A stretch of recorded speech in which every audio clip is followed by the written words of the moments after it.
pull it out right now, but there won't Zone be any A ammo. secure. You have zone advantage. Oh. Watch out. They're coming. Double down. Woo! That's how Double you do it, baby. Lego. That's what I used to Yeah, do. you're Baited lucky. them. No, not like Yeah. challenge them. I had that nigga weak. I'm about to pop my ult. What the fuck? These niggas. Oh, dog. Wow. I didn't get nothing. What the fuck?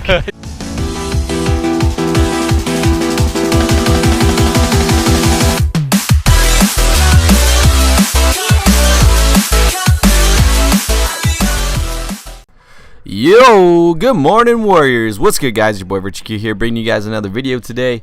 And in today's video, I'm bringing you my first ever Destiny 2 multiplayer gameplay. Pretty excited about this. As you guys do know, when I started my channel, I was a big supporter of the first Destiny. It was actually my main focus when I started this channel to upload it and bring out Destiny 1 content. I was a little bit late to the party though, but I plan on being nice and early for this one. For Destiny 2, I plan on really putting a big focus on Destiny 2 when the game comes out, because I really enjoyed the first one, and it also just provides some great content. It's a beautiful game. It's a great game. It's a lot of fun. If you haven't played it before, I highly suggest it. But yeah, y'all know what I felt about Destiny 1, so I'm not going to talk about it too much. I will say that it got really annoying near the end of Destiny 1, how unbalanced it became, just because of the constant nerfing and the buffing that the devs did, obviously to satisfy the community. We just had a lot of different people that saw the game in a different light and wanted to play it a different way, which unfortunately I feel like ruined the game and unbalanced it near the end. We had so many different eras on Destiny when it came to the Crucible. We had the auto rifles were the more dominant weapon in the beginning of the game, which I preferred that era. That era got me hooked. I really thought that era was the best era in Destiny, because the primary weapons were primary weapons, and it made sense. Obviously, hand cannons were primary weapons, but I mean, I feel like that's more of a sidearm. It shouldn't be in the primary weapon slot, and it shouldn't be able to cross map or out range a auto rifle or a scout rifle or a pulse rifle, because those are ranged weapons. So to me, it just was very unbalanced near the end, and I didn't really enjoy it. Yeah, but enough of that. Destiny 1, it was great. It had its eras, but for the most part, overall, I would give the Crucible, like a lot of people, they stopped playing the game because of the other stuff, but a lot of them kept coming back because of the Crucible, because the Crucible was addicting. It was fun. It was competitive in my eyes. Trials of Osiris was amazing. It was like so intense, and it was just so many situations that it's like playing Search and Destroy and Call of Duty. It was just so much fun, and I had a lot of fun playing it. But let's talk a lot more about Destiny 2 here. So Destiny 2, my first thoughts. Really liked it. I felt like it was pretty balanced. I like the fact that obviously there is some overpowered stuff still. That's always going to happen in a new game. It is in beta, so maybe they'll make some tweaks and stuff prior to the full launch of the game. But for the most part, I thought it was pretty balanced. I really enjoyed the team shooting aspect and the baiting and stuff like that. It really rewards a person with good accuracy. This game, if you're aiming for the head, you're going to take your opponent down quicker. So I really like games like this. You have the opportunity also, if you're getting shot in the back, to turn on your opponent, and if you have better aim than him, you could still take him down before he takes you down. So I love games like this. I unfortunately I didn't get to pick up many power weapons. I didn't play the game as much as I would have liked to. I did play quite a few games. I got a good hold of the game. I didn't want to overplay it because they only had two playlists. They had quick play, which you played control on this map, and this was the only map, and then there was the competitive playlist where you played a new game mode. It's kind of like Search and Destroy from Call of Duty, and on one map as well. But it was a nice map. It was a 3-lane map, so I can tell they put a lot of focus on the maps in this game, in these games, trying to make it. I think they're really trying to push for it to be a competitive title.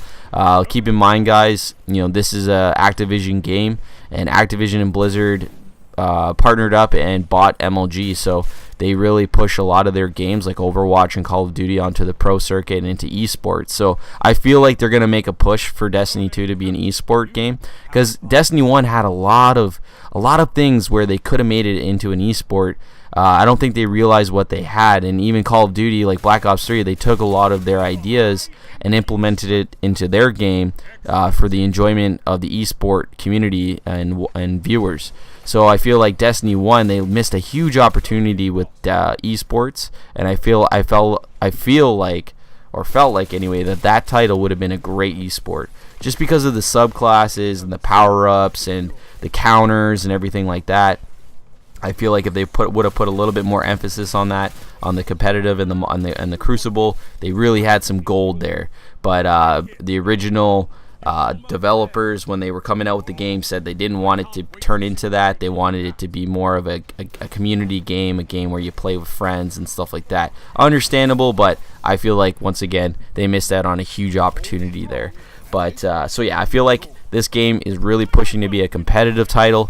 I like what they did with the power weapons. So in Destiny 1, we saw two communities clashing a lot of the time. It was the shotgun supporters and then the sniper supporters, each wanting one another to get nerfed left, right, and center. And it got annoying because I liked both. I didn't really like some of the shotguns. I felt like they were way too overpowered. But I was more of a sniper on Destiny 1, and I hated when they were going at the sniper community trying to get them nerfed. But I felt like it was really balanced. 2 shots to the body, 1 to the head for kills. That to me is really that is rewarding. That is balanced. If you get shot in the head with a sniper rifle, you should go down. You should be dead. 2 to the body too is rewarding because it's hard to line up those shots sometimes. But yeah, I'm not going to talk about that too much. I like the fact that it's now considered a power weapon, and some of the really overpowered weapons are now power weapons. So you're not going to see them on the map too much. You're not going to see the shotguns on the map too much. You're not going to see some fusion rifles on the map too much. And you're not going to see sniper rifles on the map too much, which unfortunately for me, that's a little sad. But at the end of the day, if it's going to promote balance in the game, I'm all for it. So that's another big thing. Also, another big thing, guys, that I noticed is the special power-ups. They're very slow cooling down, which I'm sure you guys noticed. I understand a lot of people are probably angry about that, but once again, I think it's in the end to promote balance, to enhance the balance of the game overall, because in Destiny 1, especially with the Orbs of Light, we saw those get what do you want to call it? They got abused. Especially like with the Titan bubbles, for example, guys were dropping multiple bubbles around the map, exploiting the game's flaws, and I think this time around they're really trying to create more of a balanced play for Crucible. So yeah, I think it's a lot slower, but to me, once again, it's to promote balance and competitiveness. It's gonna make it that much more crucial when you do get it. Typically in a control, I think I could only get it once. I'm sure if you're going off, you might get it twice, and if you get some Orbs of Light somewhere in there, I don't even know if I didn't see any really on the map, so I don't even know if that's still a thing. But it makes it that much more crucial when you get those power-ups, when you use them and how you use them. So instead of just for one useless kill, which we saw a lot in Destiny 1, a guy would use his power-up for a useless kill, it's going to make it a lot more crucial on when you use it. So using it to capture a control point, or using it to protect a bomb plant, stuff like that. It's gonna be a lot more crucial now when you use those power-ups, but they're not gonna be oversaturated and around the map too much. Because I remember some games in Destiny 1, it was straight power-ups over and over with some games that I had played, and I was like, this is just crazy. It's pretty much just a power-up war. But I think with this, they're really trying to strive once again for balance. Anyway, guys, I hope you enjoyed this video. I hope you enjoyed the gameplay. I tried to cover as much of the new things that I noticed anyway with the Destiny 2 beta for the short time that we had it available to us to play. For the most part, really enjoyed it. I have it pre-ordered. Looking forward to the release of the game. I'm going to be streaming a lot, so if you guys don't already follow my Twitch stream, please do so at VirtueQ. You guys, I'm sure you'll find it here in the description below if you need a link or you need to find it. But other than that, guys, I hope you enjoyed. Please leave a like on the video. Also, please subscribe if you haven't already. Thanks to those of you who haven't. Until next time, stay virtuous. Peace, guys.